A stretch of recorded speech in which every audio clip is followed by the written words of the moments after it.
shared the story in my State of the Union address. The story of the Field of Dreams in the middle of Ohio, where America's future will be built.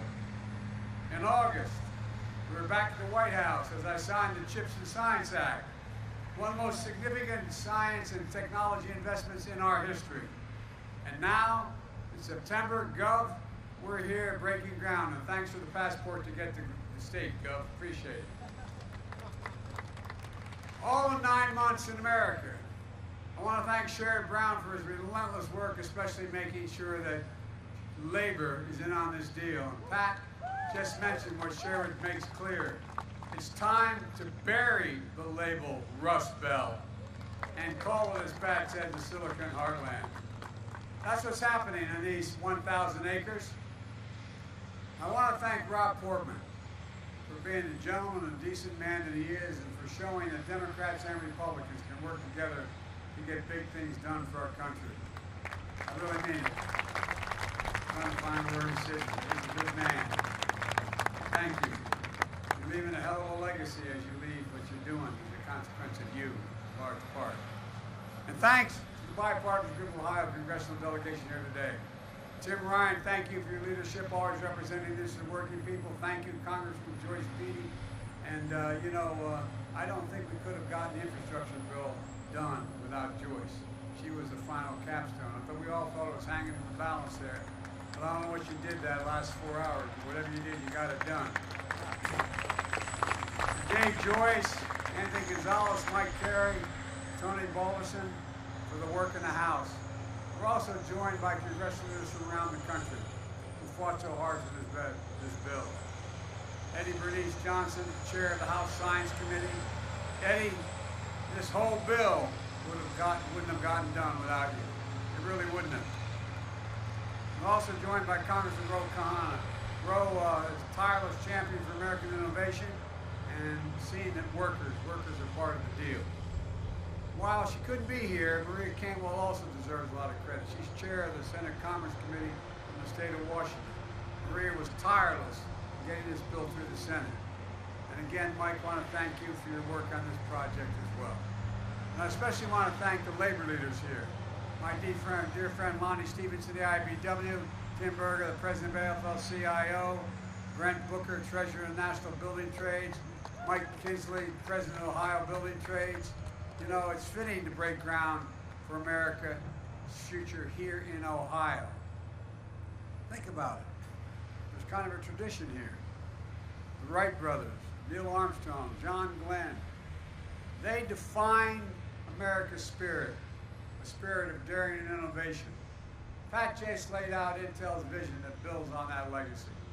A brand new $20 billion campus, 7,000 construction jobs, union construction jobs, 3,000 full-time jobs that will pay an average of $135,000 a year, and not all of them will require a college degree once these facilities are built. And here's a critical piece. Intel is using a project labor agreement for this investment. For the folks at home, these are agreements that contractors, subcontractors, and unions put in place before construction begins. They ensure major projects are handled by well-trained, well-prepared, highly skilled workers. They resolve disputes ahead of time, ensuring safer work sites, avoiding disruptions and work stoppages that could cause extensive delays down the line. These agreements make sure construction is top-notch and projects are on time, on task, and on budget. Back in February, I signed an executive order to make sure federal construction projects use these project labor agreements. It's a big deal that Intel is using one here, and I thank them for that. And Intel is going to build a workforce of the future right here in Ohio. As you already heard, Intel committed $50 million to partner with community colleges and universities like Ohio State University, including Central State University, the only historically black university in Ohio, to build a pipeline for students in the semiconductor industry. The director of National Science Foundation is here, Dr. Klein. He's here, and INF and Intel are going to invest $50 million each to support these kinds of partnerships. Folks, at home, the You may be wondering, why is this such a big deal for manufacturing? Something so small in size as a fingerprint, as a semiconductor. Well, semiconductors are small computers that power everyday lives, smartphones, cars, washing machines, hospital equipment, internet, electric grid, and so much more, including our national security. And here's the deal. America invented this chip. America invented it. It powered NASA's moon mission. Federal investment helped bring down the cost of making these chips, creating a market and an entire industry. As a result, over 30 years ago, America had more than 30% of the global chip production. Then something happened. American manufacturing, the backbone of our economy, got hollowed out. Companies moved jobs overseas, especially from the industrial Midwest. And as a result, today we're down to producing barely 10% of the world's chips, despite leading to chip research and design. And as we saw during the pandemic, when factories that make these chips shut down, the global economy comes to a halt, driving up costs for families and everyone, not just here, but around the world. In fact, 1/3 of the core inflation last year was due to higher prices of automobiles because of the shortage of the semiconductors needed to build those automobiles. Folks, we need to make these chips right here in America to bring down everyday costs and create good jobs. Don't take my word for it, you heard Pat. Listen to the business leaders across this country. They're making decisions right now about where to invest and produce these chips. China, Japan, South Korea, European Union, all these places are investing tens of billions of dollars to attract chip manufacturers to their countries. But industry leaders are choosing us, the United States, because they see America's back and America's leading the way. Folks, since I took office, our economy has created nearly 10 million new jobs, more than 668,000 manufacturing jobs. Proof, a point that made in Ohio and made in America is no longer just a slogan, it's happening. It's a reality today, and it's just beginning. Because I signed into law the CHIPS and Science Act, we're accelerating the progress. This new law makes historic investments for companies to build advanced manufacturing facilities here in America. Since I signed the CHIPS and Science Act, it's already started happening. The American company Micron announced it's going to invest $40 billion in the next 10 years to build factories, special chips called memory chips, to store information on your smartphones. That's going to create 40,000 good-paying jobs and increase America's share of the memory chip market 500%. Two other companies, Global Foundries and Qualcomm, announced a $4 billion partnership to produce chips in America that would otherwise have been made overseas. Qualcomm is one of the world's largest designers of chips and planning to boost production by up to 50% over the next 5 years. Today, in North Carolina, Wolfspeed is investing $5 billion to make chip devices for electric vehicles. They're going to create 1,800 good-paying jobs over 5 years.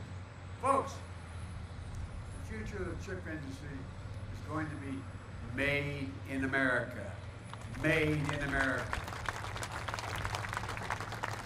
And folks at home should know, the manufacturing of these semiconductors connects countless small business manufacturers into a supply chain that's going to thrive, all because of this law.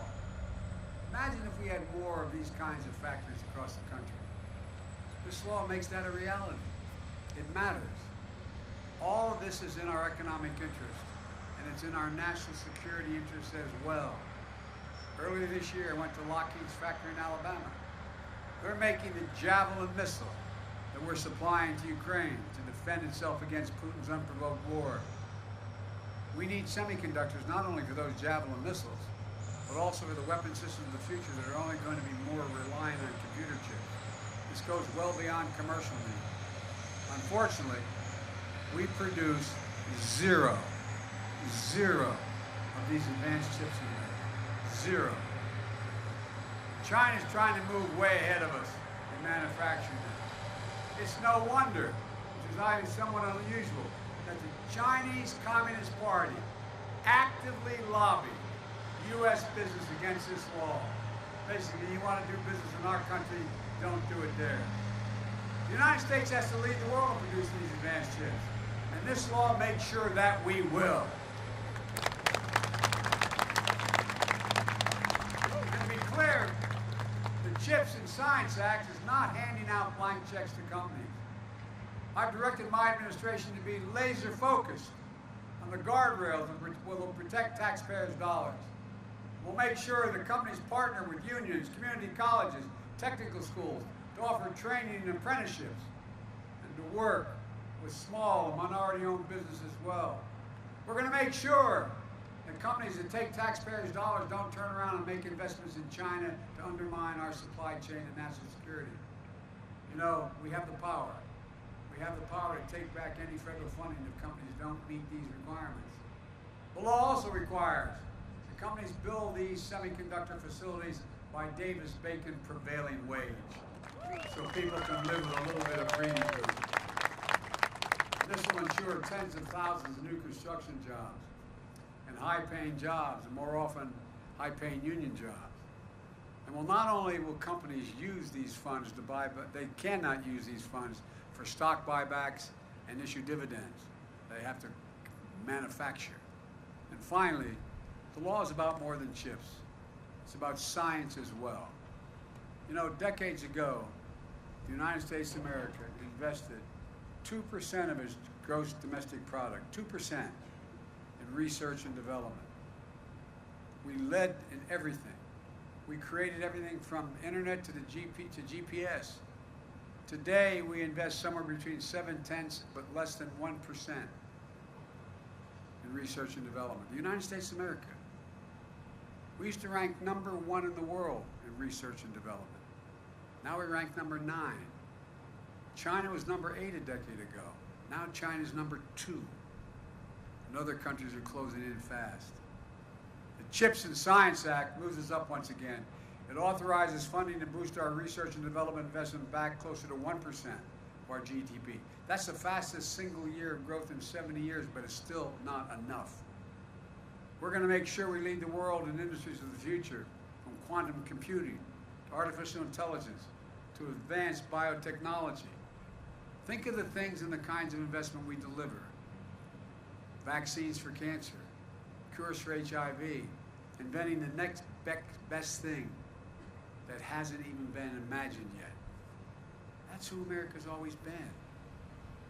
It's something that's really important.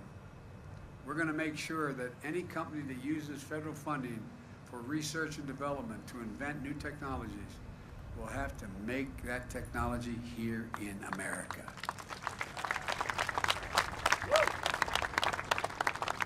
That means we will invent it in America and make it in America. And we're going to make sure we include all of America. We're going to support entrepreneurs and technology hubs all across the country, including historically black colleges and universities, minority-serving institutions, tribal colleges. We're going to tap into the greatest competitive advantage we have, our diverse and talented workforce that's urban, rural, and suburban. Folks, I've asked Pat and many other leading businessmen leaders this question. When the United States decides to invest in considerable resources in a new industry that we need to build, does that encourage business to invest as well? And the answer is yes. Overwhelmingly, ask any major business person. Because they say if we think it's worth investing in, and we're putting tax dollars into it, it has an increased possibility of being usable and workable. Federal investments attracts private investment. It creates jobs. It creates industries. It demonstrates we're all in this together. And I believe there's another reason why companies are choosing the United States. It's because we're better positioned globally than we have ever been in a long, long time. We've seen a faster, stronger economic recovery than any other advanced nation on earth. I met with one of the leading companies, research companies in South Korea. I asked why they're going to invest billions of dollars in the United States. They said, because you're the most secure nation in the world. We know if we invest, it will be secure. And secondly, this surprised me, you have the best workforce in the world. Folks,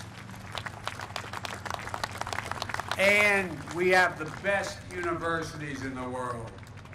Dynamic venture capitalist system, the rule of law that protects international property. And thanks to the infrastructure law that I signed with the help of many of the members who are here today, that means better roads, bridges, ports, airports, clean water, high-speed internet for every American. That's going to create millions of jobs all by itself. This is a game changer. Let me close with this. This is about our economic security. It's about our national security. It's about good paying union jobs you can raise a family on, as my dad was saying, have a little bit of breathing room. Jobs now. Jobs for the future. Jobs in every part of the country. We're not going to leave a part behind. There's no need to not develop the whole country. Jobs that show the industrial Midwest is back. The industrial Midwest is back. And that's what we'll see in this field of dreams. PhD engineers in science alongside community college graduates, skilled craftsmen, men and women, people of all ages, races, and backgrounds with advanced degrees or no degrees, working side by side doing the most sophisticated manufacturing that's ever been done. Pat was explaining to me what these are going to look like. Correct me if I'm wrong, Pat, but I was impressed. You're going to dig down 60 feet, 10 football fields long. You're going to make that all cement. You're going to use that as a basis to build on, because you need security, you need stability for what you have like that, and you're going to build up stories beyond. I mean, this is incredible. Making a tiny computer chip, the size of a fingertip. They're showing what we've always believed. And I want to emphasize this, and I'll get out of your hair. I mean this. You've heard me say this for a long time. There is nothing, I mean this from the bottom of my heart, there is nothing, not a single thing beyond our capacity as a nation if we do it together as the United States of America. And that's what we're going to do. This is an inflection point. Everything. We're going to look back on this period 20 years from now and say, that's when it began to change. God bless you all, and may God protect our troops. Thank you, thank you, thank you. God, thank you.